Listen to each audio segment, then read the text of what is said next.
Hi, it's Tony Robbins. Happy New Year. Listen, how's your new year coming out so far? I know it's early, it's January 15th, and I thought I'd send you out this little video message because you know what that day means, don't you? January 15th is the cutoff. Statistics show that 95% of the people that actually made a New Year's resolution have already broken it by today. And that's if you even made a resolution. Now, if you're the exception to that, I'm thrilled for you, and I support you, and I say keep rocking it.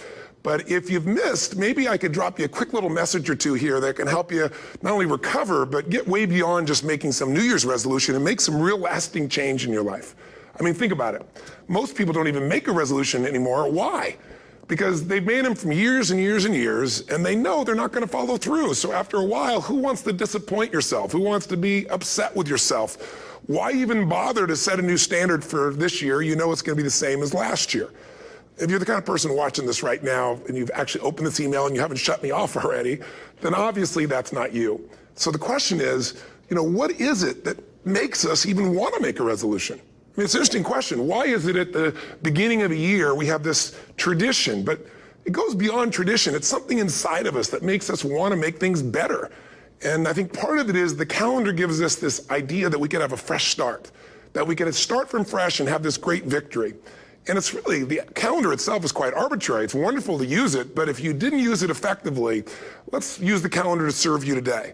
Let's just see, what does it really take to make this thing happen? Because there's no denying that inside of you, the only thing that's going to make you happy in the year ahead and the decades ahead is going to be having you have an experience where on a regular basis, you feel like your life is making progress. If there's one thing I teach, and I want to remind you of it, it's really simple. Getting things is not going to make you happy. That's good news in a tough economy. It's a good reminder. It doesn't matter what you get. Doesn't matter whether it be money or opportunity. All those things might excite you for the moment. Even a relationship, as magnificent it may be, might be exciting for a while. But if you don't keep growing, that relationship isn't going to stay exciting. So the secret to real happiness is progress. Progress equals happiness. And if we can make progress on a regular basis, we feel alive. And that's why at the beginning of the year, we get this thing like, okay, I can have this fresh start. I could really do what my soul desires. I could expand. I could grow. I could improve. I could change. Or maybe better than change, I could progress. See, think about that. Progress is an aliveness to it, doesn't it? You don't have to work at changing. People say all the time now, well, I'm working on changing. Don't worry about it. You don't have to work on changing. Change is automatic. Your body's going to change whether you want it or not as the years go by. And no matter how hard you work, there's going to be some changes going on there. The economy is going to change no matter what you want it to do. The weather is going to change. Relationships are going to change. Everything in life is always changing. We don't have to work on change. Change is automatic, but progress is not. So if you want to make real progress, then you really got to look at your life in a different way. You got to say, I got to take control of this process and not just hope it's going to work out like people do who make a resolution. Because really, isn't that what they're really doing at the beginning of the year? They're saying, well, here's my resolutions for the year, and they really basically tell you their wishes. It's their wish list. It's what they hope it all comes together.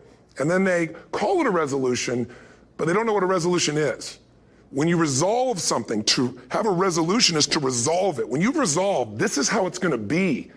That's when you cut off any possibility except the thing you've committed to. It's like the old adage, if you want to take the island, you burn the boats. Because when you burn those boats, there's no going back. You're going to find a way to make things work. And most people, they're stating what they hope will come together. And if it doesn't happen, then they're disappointed, but they're not too disappointed because they're not too vested. What does it take to successfully create a lasting change in your life? To not only have a New Year's resolution you follow through on, but really have a lasting change? Well, the first step for lasting change is very much like making a New Year's resolution. Fundamentally, it's the same. The first step is you got to have a vision for what it is you really, truly want. Not what you think you want or what you should have. I mean, what are most people's New Year's resolutions? I'm going to stop eating sugar.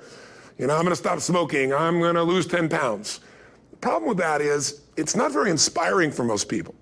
It's not telling you what you're going to get. It's only what you're not going to do. And it's kind of hard to have you move forward with that. A vision is about what you're here to create. A vision that really works is one that excites you. If you say, well, my resolution, my goal, my outcome for this month, this week, this year is to lose X number of pounds, that's okay, but it's not very compelling. It has to be a compelling vision. It's got to have something that has the power to pull you, not something you have to push yourself to do. Those are two different kinds of motivation. Push requires willpower, and willpower never lasts. What will last is pull. Having something so exciting, so attractive, something you desire so much that you have a hard time going to sleep at night and you get so up early in the morning to rock it and take it to the next level. That's what you're looking to create. And that isn't easy to get.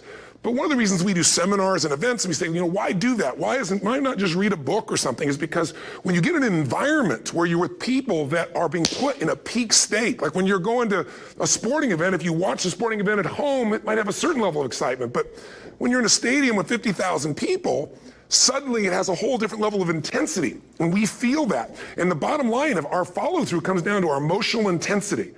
In a different state of mind, you're going to come up with a much better and a more exciting vision than if you're sitting on the couch going, okay, what are my new resolutions for this year? And you're doing it the morning after the new year has started and you're a little inebriated and the football game's on in the background. Probably not going to have the power of focus there. Probably not going to have the power of the energy to create something that's going to pull you for this year. And you got to do that. So it's got to be a vision that's compelling. Something that it's going to be a gift to make sure that it happens. And also, along with that compelling vision, you got to have strong enough reasons that you're going to follow through when the going gets tough. That's one of the biggest things missing for most people. They say, this is what I want to do. It's not very exciting. It's not very compelling. But most importantly, they don't have strong enough reasons to push themselves through what's going to be necessary to get that dream, to get that goal, when the inevitable challenges come up, when you're starving, hungry, and you're trying to go on a diet, right? When you got no time and you're stressed out and you haven't worked out still, and that's what you're supposed to do. When the economy gets tight and what you thought you're going to do doesn't work, and so you give up on the goal instead of finding another way to get there. You don't let the fear take you over if you've got strong enough reasons. Those reasons can be positive, or those reasons can also be negative. They can be, if I don't do this, this is going to cost me. And if I do this, this is what I'm going to gain in my life. Reasons come first, answers come second. If you get a compelling vision and you got strong enough reasons that will push you through the tough times, you're going to do things other people don't do. Instead of collapsing, even if you get off target, you won't go, oh, I blew it. You'll get right back on target, make the change, make things happen. And I know you've done this in many areas of your life. Just think about it again. I'm not teaching you something really new here today. I just want to remind you of what your soul knows. You got to change, you got to improve, and you got to go through a simple process fundamentally to make that progress. First step, vision that's compelling. Second step, make sure that there's strong enough reasons to follow through. Third step, you got to review it and feel it every day. I mean, anything. Have you ever had this happen in your life? Has there been anything in your life that you've ever wanted so badly? You were so desirous of it. You had such a hunger for it that you couldn't stop thinking about it. Could have been a career move, could have been when you were a kid, a car, it could have been a relationship, it could have been anything, but you were obsessed. You wanted to make this happen. You wanted to attract this to your life. You just wanted something. And you didn't even know how to get it. But it was so compelling to you. You kept thinking about it every day, envisioning it, imagining it, feeling it. And then stuff happened.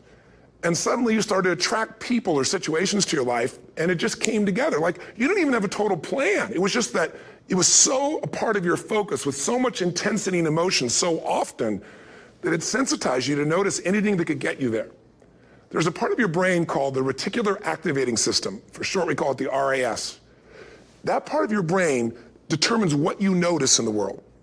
And it's really important because when you set a goal, when you get really clear on a vision, and there's strong enough reasons, and you review it enough, and it becomes a part of you, that part of your brain says, anything that relates to this, I need to notice.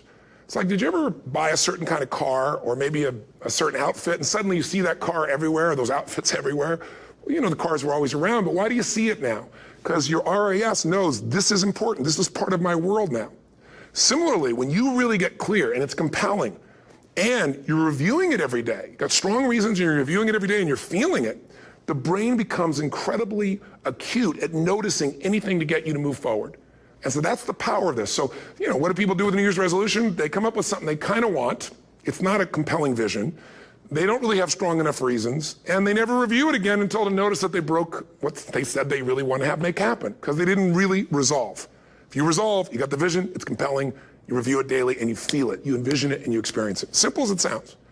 Now, ultimately, what is this really about? Ultimately, if you're going to have lasting change in anything, you're really talking about just raising your standards. I mean, I always tell people, if you want to know how to change your life, I give it to you in 3 words, boring as it sounds: raise your standards. What does that mean? Corny as it sounds. Raise your standards. Oh, thank you for the breakthrough thought, Tony. I'm glad I wasted my time watching this little email with you. But think about it. Lasting change is different than a goal. You don't always get your goals, but you always get your standards.